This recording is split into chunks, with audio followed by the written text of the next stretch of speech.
12년 전인 2011년 3월에 동일본에서는 대지진과 쓰나미가 발생해서 큰 피해가 발생했죠. 여러 지역이 황폐화되고 말 그대로 사람이 살 수 없는 곳이 됐습니다. 특별히 후쿠시마 원자력 발전소에서 방사능이 또 이제 유출되면서 반경 20km 있는 모든 사람들 다 소개령이 떨어졌었습니다. 자, 그런데 이제 며칠 후에 당시 제가 섬기고 있었던 온누리교회 담임 목사님이셨던 하용조 목사님이 저에게 전화를 해서 최 목사 일본 좀 갔다 와라고 말씀하셨습니다. 제가 이제 그때 교구 목사로 또 섬기고 있었지만 이제 그 월간 잡지 목회와 신학이라는 편집장도 하고 있었는데 가서 피해 현장을 직접 보고 그 다음에 피해 복구를 위해서 애쓰는 일본 기독교 교계와 또 여러 나라에서 온 분들 그분들을 만나보라는 것이었습니다. 또 교계 지도자들을 만나라는 것이었습니다. 당시에 일본에 있던 사람들도 다 나오고 있었는데 다시 저는 일본에 들어가야 하니 가족들이 많이 우려를 하고 또 염려를 했었습니다. 하지만 저는 갔습니다. 왜 갔을까요? 담임 목사님이 가라고 하니까요. 그래서 순종하며 갔고 또 이제 나름대로 이제 편집장으로서의 책임감이 있었기 때문에 갔습니다. 돌이켜보면 그때 일본 간 것이 저에게 참 값진 경험이었습니다. 여러분들은 텔레비전으로만 보았던 그 쓰나미가 휩쓸고 간 피해 현장 제 눈으로 직접 보고 그리고 그 피해를 복구하기 위해서 일본 교계의 분들이 성도님들이 얼마나 열심히 또 봉사활동을 하고 있었는지 그리고 교계 지도자들을 만나서 그분들이 서로 위로하고 상처를 보듬고 회복하는 그런 모든 것들을 비록 긴 기간이 아니었지만 함께 살펴볼 수 있어서 참 큰 감동이었습니다. 한국에 귀국할 때 방사능 체크해 보니 별 이상이 없었고 참 하나님의 은혜로 잘 다녀왔습니다. 근데 그 당시에 또 한 분의 목사님, 제가 아는 분은 아니지만 그를 통해서 알게 된 분이 있는데 이 목사님은 동경에서 목회를 하시는 분이셨어요. 근데 이제 마침 한국에 나와 있었었는데 그때 이제 동일본 대지진과 쓰나미가 발생한 거죠.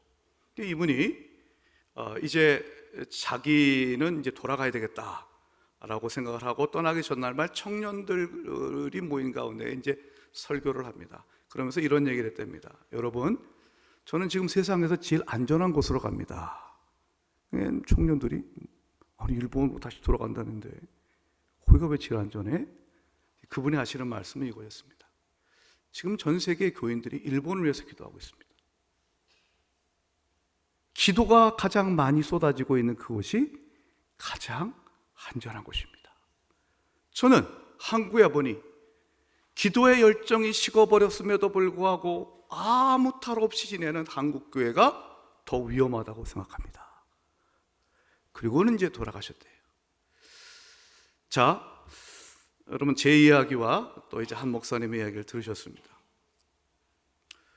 살다 보면 우리가 내가 어디를 떠나야만, 어디를 가야만 하는 그런 경우가 생기죠. 반대로 내가 이 자리에 머물러 있어야 되나? 더 머물까? 라는 그런 여러분 고민이 생깁니다. 여러분들은 그때 어떤 기준에 의해서 행하십니까? 저는 담임 목사에 대한 순종 그리고 책임감이라고 하는 게 있었고요. 이분은 물론 그분도 자기가 목회하는 교회에 대한 책임감이 있었고 그러나 그분에게는 어디가 안전한 것인가라고 하는 데한 분명한 영적 기준이 있었습니다. 그건 세상 사람들이 이해하지 못합니다. 그 기준을 가지고 그는 어디를 가야 할지 머물러야 될지 떠나가야 할지 그 기준으로 결정했습니다. 여러분 이 자리에 계신 분 가운데 또 직장 다니시는 분들 그런 고민할 때 있지 않습니까? 내가 이 직장 언제까지 다녀야 되나? 떠나야 하나? 이직에 대한 그런 고민이 있으시잖아요. 특별히 직장 다니는 게 괴로워. 날 힘들게 하는 상사가 있어. 또 동료가 있어요. 그러면 여러분 떠나고 싶습니다. 여러분들은 어떤 기준에 의해서 그런 결정을 하십니까? 사람은 더 좋은 환경, 더 많은 보수, 더 안락하고 안전한 곳에서 살고 또 일하고 싶은 욕망이 있습니다. 아주 자연스러운 겁니다. 그걸 뭐라 하지 결코 할 수가 없습니다. 그런데 그 기준만 가지고 결정하며 살아간다면 우리는 세상 사람들과 별반 다를 바가 없지요. 우리는 그것을 넘어선 기준이 있어야 됩니다. 아니, 있습니다. 그것은 뭘까요? 주님은 내가 어디에 있기를 원하시는가? 주님은 어디에 내가 있기를 원하시는가? 그 주님의 뜻에 대한 확신입니다. 오늘 이 질문을 갖고 오늘 본문을 통해서 말씀을 한 세 가지로 묵상해 봅니다. 첫 번째 메시지는 이것입니다. 읽어주시겠습니까? 믿음은 주님을 힘입어 있어야 할 자리에 머물러 있는 능력입니다. 네, 있어야 할 자리라는 것이 있습니다.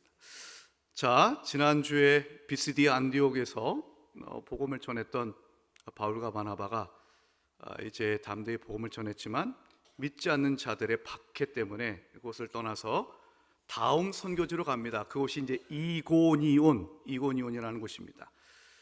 비시디아 안디옥으로부터 약 180km 정도 떨어진 곳에 있습니다. 제법 멀리 있죠. 네, 이제 이고니온에 와서도 비시디아 안디옥에서 그랬던 것처럼 이고니온에 있는 회당에 들어갑니다. 회당. 그 회당은 이제 유대인들에게 있어서 교회죠. 안식일이면 모여서 예배하고 말씀을 배우고 교제하는 공간입니다. 그곳에 가서 복음을 전합니다. 1절 보면 놀라운 역사가 있습니다. 허다한 유대인들과 그리고 헬라 사람들이 믿게 되었습니다. 어떤 복음을 전했는지 성경은 전혀 얘기하고 있지 않습니다. 아마도 앞에 이미 13장에서 비시디아 안디옥에서 전했던 복음이 있으니 그 말씀을 전했을 것을 충분히 추측할 수가 있습니다. 그 복음을 들었던 이스라엘의 역사 가운데 하나님이 약속하셨던 예수 그리스도가 오셨고 그분이 십자가에 죽으셨으나 다시 죽은 자 가운데 사셨다. 이 예수가 우리의 구원자다 라고 하는 주 예수 그리스도의 복음을 전했을 때에 허다한 사람들이 믿게 되었습니다. 복음은 능력이 있습니다. 그런데 그 복음을 들었던 사람들 가운데 일부는 복음을 거부합니다. 거부할 뿐만 아니라 남도 못 믿게 합니다. 믿던 사람들도 못 믿게 방해합니다. 복음을 거부하는 자들이 이제 예수 믿게 된 성도들에게 그 믿음을 버리도록 하기 위해서 아직 그 복음을 믿지 않는 그 성에 있는 이방인들을 선동합니다. 선동. 사단의 하는 일은 선동하는 거예요. 그리고 악감을 품게 합니다. 악감을. 왜 저 사람들이 저렇게 낯선 사람의 말을 듣지? 반감, 악감, 나쁜 감정을 갖게 합니다. 그리고 더 나아가서 힘 있는 관리들을 이용해서 이제 바울과 바나바를 핍박하고 심지어는 돌로 쳐서 죽이려고까지 했었습니다. 자, 여러분, 우리가 지난 주에도 봤지만 복음이 선포되면 그 복음 앞에서 명확하게 사람은 두 부류로 갈립니다. 복음을 믿는 자와 복음을 거부하는 자입니다. 이 복음은 평상시에는 별로 우리가 사람들에 대해서 어떤 생각을 가질 수 없었던 만큼 그냥 겉으로 드러난 것만 가지고 보았고 판단하였던 그런 삶 가운데서 이 복음 앞에서 결정적으로 사람들이 구분되는 것을 볼 수가 있습니다. 여러분, 잠시 후에 소개해드릴 이 루스드라에서 있었던 이 장애인의 이야기를 가만히 보면 그 장애인은요 태어날 때부터 걷지 못했어요. 근데 어느 날 그가 한 낯선 사람이 자기의 성에 오더니 길거리에서 복음을 전하는 걸 듣는 거예요. 그 복음을 듣고 바울이 가만히 보니까 자기의 말을 귀 기울여 듣는 사람이 있어요. 바울이 그 사람에게 구원받을 만한 믿음이 있었다고 했습니다. 믿음이 생겼습니다. 복음을 듣더니 장애인이 태어날 때부터 걷지 못했던 사람이 믿음을 갖게 되고 그는 치유되고 예수 그리스도를 영접하게 됩니다. 자, 그러면 제가 한번 여쭤보겠습니다. 사랑하는 여러분, 사람들은 아마 그 장애인을 가지고 얘기했을 겁니다. 저런 불쌍한 인생 같으니, 저런 불행한 사람 같으니, 건강한 사람의 입장에서는 그 루스드라의 그 선천성 장애를 가지고 태어난 사람이 불행한 인생을 살고 있었을 것입니다. 구걸할 수밖에 없었던 그에게는 비참하고 그리고 처량한 인생이 되었을 것입니다. 하지만 여러분, 복음이 선포되어지자 그 복음을 받아들여 그는 영생을 얻게 됩니다. 그러나 몸이 건강하고 돈도 좀 있고 집도 있고, 그러나 복음을 받아들이지 않습니다. 그는 구원받지 못합니다. 영생을 얻지 못합니다. 여러분, 그렇다면 누가 행복한 사람입니까? 누가 진정 복된 사람입니까? 이 자리에서 예배하고 있는 성도 여러분, 예수 믿으면 행복의 기준이 바뀌어야 됩니다. 이 자리에 있는 성도 여러분, 복음을 듣고 하나님께서 주신 믿음을 갖고 내가 예수를 영접하여서 구원 얻은 우리가 진정 복된 사람인 줄로 믿습니다. 영생을 하나님께서 주시기로 작정된 자가 되어서 하나님의 때가 되어 복음을 듣고 아멘하며 받아들인 여러분들, 예수 믿고 구원받은 우리가 진정 복된 인생인 줄로 믿으시기 바랍니다. 그러면 인생에 시련이 오고 어려움이 있어도 살아갈 수 있는 힘이 있어요. 살아갈 수 있는 힘이 있어요. 지금의 좀 다른 사람보다 돈이 좀 없고 건강이 약해도 내가 복음을 듣고 구원 얻었는데, 영생의 백성이 되었는데, 그 근본적인 사실을 여러분 기억하십시오. 기본적으로 여러분들은 복된 인생인 줄로 믿습니다.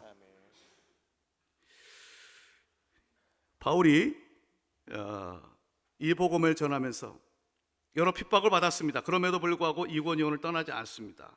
3절을 보면 그는 오랫동안 그 자리에 머물러 있었습니다. 근데 단순한 버팀이 아니었어요. 3절, 오늘 말씀 3절을 다시 한번 읽어보도록 하겠습니다. 함께 읽습니다. 시작. 두 사도가 오래 있어 주를 힘입어 담대히 말하니 주께서 그들의 손으로 표적과 기사를 행하게 하여 주사 자기 은혜의 말씀을 증언하시니. 아멘. 오랫동안이라고 할 때, 오랫동안 있었다고 했을 때 얼마나 오랫동안 있었는지 성경은 이야기하고 있지는 않아요. 근데 이제 분명한 한 가지 사실인 것입니다. 여러분, 주님이 그곳에 있으라고 할 때까지 바울과 바나바는 그 자리에 머물러 있었습니다. 6절을 보면 바울과 바나바가 도망치듯 나갔고 그곳을 떠났다라고 되어 있습니다. 이것은 내가 죽을까 봐 무서워가지고 이제는 도망가야지라고 하는 것이 아니라, 주님이 이제 이고니온에서의 해야 할 일은 끝났으니 이제 그곳을 떠나라고 하는 주의 말씀을 듣고 떠나는 것입니다. 성도 여러분, 우리가 어떤 곳에 머물고 떠나야 되는가, 있어야 되는가 라고 할 때에 우리의 기준은 오직 주님의 뜻이어야 합니다. 주님께서 머물라고 할 때 그 말씀에 순종하면 그 어려운 환경도 이길 수 있는 힘을 하나님은 반드시 주실 줄로 믿습니다. 단순히 여러분 이를 악물고 버티는 게 아닙니다. 직장생활 하시는 분들 이제 퇴직하고 싶고 이직하고 싶을 때에 동료 주변 분들이 이제 그런 얘기를 하죠. 그까지 버텨. 어떻게 했을 때 버텨내. 그렇게 얘기를 해요. 버티는 게 힘이다, 능력이다라고 얘기를 할 때가 있습니다. 버티는 거 쉽지 않습니다. 하지만 여러분, 바울이 이고니온에서 핍박이 있음에도 불구하고 오래 있었던 것은요, 그저 이를 꽉 악물고 여러분 버틴 게 아니에요. 3절 다시 보세요. 주를 힘입어 그는 담대히 복음을 전합니다. 그리고 주님께서 그들의 손을 통하여 이적도 행하십니다. 능력을 주십니다. 그리고 주님이 친히 은혜의 말씀을 증언하셨다고 했습니다. 여러분, 주님께서 머물라 하는 그곳에 순종하였으면 주님께서 여러분의 힘이 되어 주실 줄로 믿습니다. 내 마음의 연약함과 두려움이 사라지고 다음 대의 복음도 전하게 될 줄로 믿습니다. 여러분의 손을 통하여 하나님의 능력이 나타나고 여러분들을 축복하시고 여러분이 하는 일이 잘 될 줄로 믿습니다. 기억하십시오. 내가 이 자리에 있어야 되나? 떠나야 되나? 여러분의 갖고 있는 많은 기준 가운데서 제일 으뜸은 주님의 뜻인 줄로 믿습니다. 그래서 우리가 잘 아는 찬양 가사 보면 이런 게 있어요. 한번 보여주시죠. 주님 말씀하시면 내가 나아가리다. 주님 뜻이 아니면 내가 멈춰 서리다. 나의 가고 서는 것 주님 뜻에 있으니 오 주님 나를 이끄소서. 그 다음부터 함께 읽어볼까요? 뜻하신 그곳에 나 있기 원합니다. 이끄시는 대로 순종하며 살리니 연약한 내 영혼 통하여 일하소서. 주님 나라와 그 뜻을 위하여 오 주님 나를 이끄소서. 아멘. 우리 모두의 고백이 되길 축복합니다. 두 번째 말씀의 메시지는 이것입니다. 우리 한번 같이 읽어볼까요? 두 번째 메시지, 믿음은 시작. 믿음은 절망에서 소망으로, 체념에서 기대로 나아가게 합니다. 바울이 이제 이고니온을 떠나서 이고니온에서 약 한 30여 킬로 떨어진 루스드라라고 하는 곳으로 갑니다. 그곳에 가서는 바울이 회당에 들어가지 않습니다. 아마 루스드라라고 하는 곳에는 유대인들이 별로 없었던 것 같습니다. 이 회당이 만들어지려면 일정 조건이 있어요. 남성 유대인이 몇 명 이상이 돼야 돼요. 그만큼 사람이 이렇게 많지 않았습니다. 그래서 아마 길거리에서 루스드라에 있는 사람들에게 복음을 전했던 것 같습니다. 근데 거기에 마침 한 장애인이 있었어요. 그는 태어날 때부터 이제 걷지 못했어요. 오랫동안 걷지 못했는지 그의 나이가 얼마인지 잘 모릅니다. 하지만 성경은 말합니다. 바울이 말하는 것을 그가 들었다고 했습니다. 9절 말씀, 바울이 말하는 것을 들었다고 했습니다. 들었어요. 그 듣는 것을 보고 바울이 그 사람을 주목하여 봅니다. 그러자 그 사람에게 구원받을 만한 믿음이 있었다고 했습니다. 여러분, 구원받을 만한 믿음이 뭘까요? 믿음 가운데서 구원받을 만한 믿음이 있고 그 기준에 도달하지 못하는 믿음이 있나요? 이 구원받을 만한 믿음이라는 게 뭘까요? 여러분, 우리가 한번 이 루스드라의 선천적 장애인의 입장에서 한번 생각해 봅시다. 태어날 때부터 걷지 못합니다. 다리에 힘이 없습니다. 그는 태어나서 한 번도 걸어본 적이 없어요. 그 당시에는 의학기술이 발달했겠습니까? 고칠 수 있는 기술과 능력이 없어요. 그리고 고치려고 하는 의지도 포기하고 있었을 것입니다. 절망입니다. 체념입니다. 그렇게 살아오고 있었던 그의 인생에 복음이 들려졌을 때 구원받을 만한 믿음이 생겼다고 하는 것은 하나님께서 지금 저 복음을 선포하고 있는 저 사람을 통해 나를 고쳐주시겠다라고 하는 믿음이 생겼다는 것입니다. 고칠 수 있다는, 또 살고 싶다는 믿음이 생기게 되는 것입니다. 여러분, 복음을 들으면 체념과 절망이 깨트려지고 살 수 있는 소망과 살고 싶은 열정과 주님이 그렇게 하실 수 있다고 하는 믿음이 생기는 줄로 믿습니다. 바울이 자신을 주목하여 보았을 때 저는 믿습니다. 바울이 그 장애인을 주목하여 보았을 때 그 장애인은 한 번도 경험해 보지 못한 여러분 감정을 느꼈을 거예요. 지금까지 사람들은, 주변에 있는 사람들은 자신을 주목해 보지 않아요. 거들떠 보지 않아요. 불쌍하게 여기거나, 그리고 저렇게 살아가는 인생을 조롱하기 일쑤였습니다. 어느 누구도 관심을 두지 않는 그 사람. 그런데 바울을 통하여 주님이 자신을 주목하고 있음을 봅니다. 주의 시선을 느낍니다. 그 시선을 통해 그 장애인은 그동안의 모든 절망과 기대를 부수고 이 절망의 세상을 박치고 일어서고 싶은 열망과 믿음이 생겨나는 것입니다. 그게 복음의 능력입니다. 마가복음 보면 12년 동안 혈루증을 앓던 여인이 있었습니다. 12년 동안요, 이 여인은 생리기간이 아님에도 불구하고 계속해서 하혈을 하는 끔찍한 병을 앓고 있었어요. 고치기 위해서 많은 의원을 찾아갔습니다. 고쳐지지 않아요. 병만 더 중해질 뿐이었어요. 병 고치느라 여러분 재산도 다 창진했어요. 포기하고 있을 그때, 절망하고 있을 그때 성경을 읽어보십시오. 예수의 소문을 듣습니다. 예수라는 그 희망 그 자체의 언어를 듣습니다. 예수의 소문을 들었을 때 그에게는 이런 믿음이 생성됩니다. 내가 그의 옷에만 손을 대어도 나음을 입으리라, 구원을 받으리라. 아니 여러분 12년 동안 해볼 거 다 해봤다니까요. 근데 못 고쳤다니까요. 포기하고 있었는데 어느 날 한마디, 그저 예수의 소문을 들었을 뿐인데 그 마음에는 내가 그분에게만 나가면, 그분이 날 만져주시기만 하면 나는 구원을 받을 것이다, 이 믿음이 생성되는 것입니다.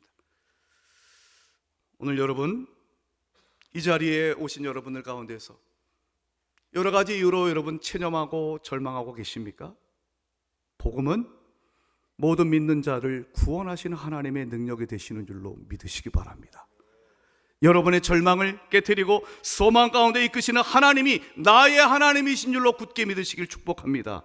로마서 15장 13절의 말씀을 보면 이런 말씀이 있습니다. 우리 한번 같이 읽어보겠습니다. 시작. 소망의 하나님이 모든 기쁨과 평강을 믿음 안에서 너희에게 충만하게 하사 성령의 능력으로 소망이 넘치게 하시기를 원하노라. 아멘. 아멘이십니까? 한번 절 따라하시죠. 하나님은 소망의 하나님이십니다. 소망의 하나님이십니다. 하나님이 주시는 소망은요, 소망 고문, 희망 고문이 아닙니다. 왜일까요? 하나님은 하신 말씀을 반드시 이루시는 분이시고 성령의 능력을 통하여서 우리로 하여금 소망으로 충만하게 하시고 반드시 이루어 주실 줄로 믿습니다. 그것을 믿으면, 하나님이 소망의 하나님이심을 믿으면 믿음 안에서 모든 기쁨과 평강을 우리에게 충만하게 하여 주실 것이라고 약속하고 계십니다. 오늘 복음을 듣는 여러분들에게 소망의 하나님이 여러분을 찾아가시길 우리 주의 이름으로 축복합니다. 좌절과 체념을 떨쳐버리시고 주님께서 주시는 소망 굳게 붙들고 믿음 안에서 승리하시길 예수의 이름으로 축원합니다. 마지막 세 번째 말씀, 한 사람의 헌신적 사랑이 고난도 이기는 믿음을 가지게 합니다. 자, 바울이 장애인을 일으키자 이 놀라운 이적을 본 사람들이 바나바와 바울을 이제 신으로 신격화하려고 했습니다. 바울과 바나바는 사람의 몸을 먹고 인간의 모습을 띠고 이 땅에 온 신이다라고 생각해서 제사를 드리려고 했어요. 그때 바울과 바나바는 이를 적극 만류하면서 이렇게 선포합니다. 우리가 그 바울의 선포를 주목하여 봅시다.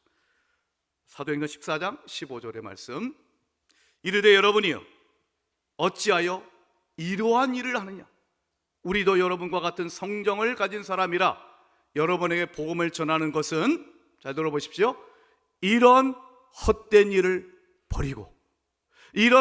버리고 천지와 바다와 그 가운데 만물을 지으시고 살아계신 하나님께로 돌아오게 함이라. 여러분들은 지난 한 주간 하셨던 일들이 정말 하나님 앞에 보람되고 하나님 보시기에 기쁘신 일이었습니까? 여러분은 지금까지 살아오시면서 한 그 모든 일들이 여러분에게 정말로 유익했습니까? 성경은 말합니다. 우리가 살아계신 하나님을 만나기 전까지 우리가 행했던 그 일들은 헛된 일입니다. 하나님을 만나기 전에 저희는 나를 유익하게 할 거야 라고 생각했던 그 일, 돌이켜보면 그 유익했던 일까지도 여러분 헛된 일입니다. 내가 이렇게 죽어라 라고 열심히 일했던 그 일이 돌이켜보면 헛되고 허무한 일임을 발견할 때가 종종 있지 않습니까? 그런데 여러분, 믿음이라는 것은 복음을 들으면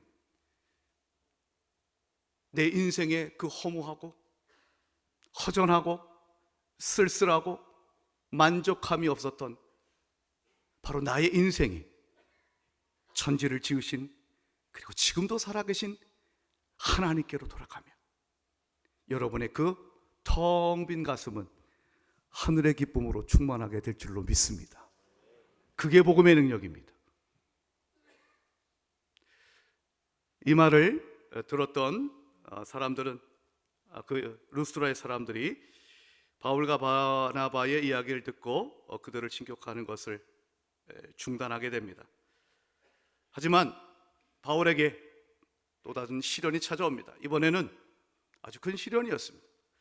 바울이 루스드라에서 장애인을 일으켜 세우며 복음을 전할 때 조금 전에 말씀드렸던 이고니온 그리고 그 이전에 있었던 비시디아 안디옥 그곳에서 복음을 전했지만 여전히 완악하게 하나님의 말씀을 복음을 믿지 않았던 예수를 믿지 않았던 사람들 그 사람들이 이 루스드라까지 찾아옵니다. 자 보십시오. 비시디아 안독에서 이고니온까지는 약 180km 정도, 이고니온에서 루스드라까지는 약 30여 킬로. 그러면 비시디아 안독으로부터 루스드라까지는 대략 210km가 넘어갑니다. 여러분 간단히 갈 수 있는 거리가 아니에요. 그런데요, 여러분 정말 나쁜 일을 하는 사람도 열정이 있어서 합니다. 비시디아 안독에서 복음을 받아들이지 않았던 그 완악한 자들이 이고니온에서 복음을 받아들이지 않았던 그들이 합세하여 루스드라까지 찾아옵니다. 그리고 루스드라에서 복음을 전하는 바울에게 돌을 던져 그를 죽이 뻔했습니다. 죽인 줄로 알았습니다. 그래서 죽은 줄 알았던 그 바울을 성 밖으로 내다 버립니다. 이제 모든 것이 끝난 것 같았습니다. 하지만 아니었습니다. 성경을 보면 바울은 다시 일어났습니다. 마치 죽은 자 가운데서 다시 살아난 듯 그는 부활의 주님이 주신 생명이 있기에, 내 안에 부활하신 주님이 내 안에 계시기에, 사람들은 나를 죽였다고 생각하지만 그 바울은 주님의 생명력으로 다시 일어나 또 다른 선교지로 갑니다. 여러분 그것이 믿음의 사람의 모습입니다. 오늘 여러분 예배하고 있는 여러분 가운데서 세상에서 비난과 조롱의 돌을 나에게 던지고 세상에서 힘들고 어려운 일을 겪어가면서 돌에 맞은 것처럼 가슴에 멍이 들고 힘들고 주저하고 계신 여러분, 오늘 이 시간 여러분에게, 여러분의 귀에, 여러분의 가슴에 죽음을 이기시고 부활하신 주님의 영원한 생명이 여러분을 다시 일으켜 세우시고 주님을 힘입어 세상에서 힘있게 살아가시길 우리 주의 이름으로 축복합니다. 바울을 일으키신 주님이 여러분도 일으켜 세워 주실 줄로 믿습니다. 루스드라의 장애인을 그 발로 한 번도 자신의 발로 서본 적이 없던 그 사람을 일으켜 세워주신 주님의 능력이 여러분의 발로 일어설 수 있도록 주께서 일으켜 세워주실 줄로 믿습니다. 마지막으로 한 가지 더는요, 바울은 그렇게 주님의 은혜로 일어나서 바나바와 더불어서 그 다음 선교지로 갑니다. 더베에서 열심히 복음을 전합니다. 그러고 나서 그는 더베에서의 선교 일정을 마치고 다시 지금 자기가 선교하러 돌아왔던 그 일정을 거꾸로 돌아갑니다. 근데 이게 이상합니다. 그 이상한 이유를 좀 지도를 보여드리면서 설명을 드리겠습니다. 자, 커서를 얘기할 것입니다. 지금 더베라고 하는 곳이 있습니다. 저 더베라고 하는 곳에서 바울은 원래는 자신을 파송했던 수리아 안디옥 교회로 더 안전하고 그리고 신속하게 갈 수 있는 길이 있었습니다. 더베에서 그의 고향 다소로 갈 수 있었습니다. 커서가 지금 보여주고 있습니다. 그리고 그 다소에서부터 이제 아수스라고 하는 곳으로 갈 수가 있었습니다. 그리고 아수스에서 조금만 내려오면 안디옥이라고 하는 곳입니다. 근데 여러분, 바울은 정반대의 길을 택합니다. 다시 한번 더베로 가겠습니다. 바울은 그렇게 쉽게 빨리 올 수 있는 길을 가는 대신에 더베에서부터 역순으로 다시 돌아갑니다. 더베, 그리고 루스드라, 이고니온, 피시디아 안디옥, 그리고 그는 버가와 아달리아를 거쳐서 다시금 배를 타고 수리아 안디옥으로 돌아오게 됩니다. 여러분이 가만히 보시더라도 여러분 다시 돌아가는 길이 더 멀지요? 터베에서 수리아 안디옥으로 갈 수 있는 더 짧고도 안전한 로마 군인들이 세웠던 간선도로가 있었어요. 거길 안 갔습니다. 왜 안 갔을까요? 그 길을 택하지 않은 이유가 뭘까요? 그 길을 떠나지 않은 이유가 뭘까요? 다시 돌아간 이유가 뭘까요? 그 이유가 있습니다. 그것은 자신이 복음을 전했던 루스드라와 이고니안과 비시디아 안독에서 자신이 전했던 복음을 듣고 구원받았던 그 제자들이, 자신을 핍박하였던 유대인들이 여전히 그들을 핍박하고 예수 믿기를 포기하도록 종용하고 있던 그 상황을 그는 그리면서 그들을 다시 찾아가 믿음을 굳건히 하여 그들을 영원한 하나님 나라에 들어갈 수 있도록 권면하기 위해서였습니다. 우리 한번 하나님 말씀 찾아보겠습니다. 사도행전 14장 22절부터 23절의 말씀입니다. 제자들의 마음을 굳게 하여 이 믿음에 머물러 있으라 권하고, 또 우리가 하나님의 나라에 들어가려면 많은 환난을 겪어야 할 것이라 하고, 각 교회에서 장로들을 택하여 금식기도 하며 그들이 믿는 주께 그들을 위탁하고. 바울은 여전히 자신을 죽이고자 하는 유대인들이 있었던 그곳으로 돌아갔습니다. 이유는 한 가지입니다. 그곳에 있는 복음을 믿은 지, 예수 믿은 지 얼마 안 되는 그 성도들을 굳건히 하기 위해서였습니다. 그 한 사람의 헌신적 사랑이 많은 제자들이 믿음을 붙들고 믿음 안에 머물도록 하는 힘이 되었습니다. 저는 이 시간 예배하는 여러분들께 권면해드리고 싶습니다. 여러분, 먼저 나부터 예수 잘 믿읍시다. 나부터 예수 잘 믿읍시다. 굳건한 믿음 가집시다. 고난과 시련이 와도 그 시련 앞에서 여러분 정말로 주님을 의지함으로 믿는 자의 삶이 얼마나 영광스럽고 담대한지를 보여주는 여러분 되시길 축복합니다. 그리고요, 주변에 있는 시련과 고난 가운데 흔들리고 있는 내 형제들 찾아가십시오. 기도해 주십시오. 밥 사주십시오. 도와주십시오. 그리고 바울처럼 말하십시오. 우리가 하나님 나라에 들어가려면 고난도 받을 것입니다. 근데 성도 여러분, 성도님, 주님이 나와 함께 하시니 이 믿음에 머뭅시다. 이 믿음 굳게 붙잡읍시다. 권면하면 그 성도님도 하나님께서 주시는 은혜 가운데 믿음 안에 머물게 될 줄로 믿습니다. 결론을 맺습니다. 사랑하는 여러분, 우리는 하나님께서 우리에게 주신 믿음을 가지고 영원한 생명을 얻은 자인 줄로 믿습니다. 그 영원한 생명이 우리 가운데 있기에 절망도 깨트리고 체념도 부수어버리고 우리는 소망 가운데 살도록 부르신 자들인 줄로 믿으시기 바랍니다. 여러분이 이 믿음 안에 있으면, 또한 믿음 안에 있도록 권면하며 살아갈 때 하나님께서 우리를 굳건하게 지켜주실 줄로 믿습니다. 이 귀한 축복이 오늘도 예배하는 여러분 가운데 함께 하시길 우리 주님의 이름으로 축원드립니다. 기도하겠습니다. 감사합니다. 하나님, 주님 주신 믿음 안에 머물러 살게 하여 주시옵소서. 믿음을 떠나지 않게 하시고 믿음의 기준으로 살게 하여 주옵소서. 주님이 있으란 곳에 머물게 하시고, 그리고 우리 가운데에서 이 믿음으로 절망을 극복하고 소망 가운데 나가게 하여 주시옵소서. 연약한 나의 믿음이 있지만 서로 위로하고 권면함으로 하나님 나라에 이르기까지 이 믿음 안에 머물도록 인도하여 주시옵소서. 예수님의 이름으로 기도하옵나이다. 아멘.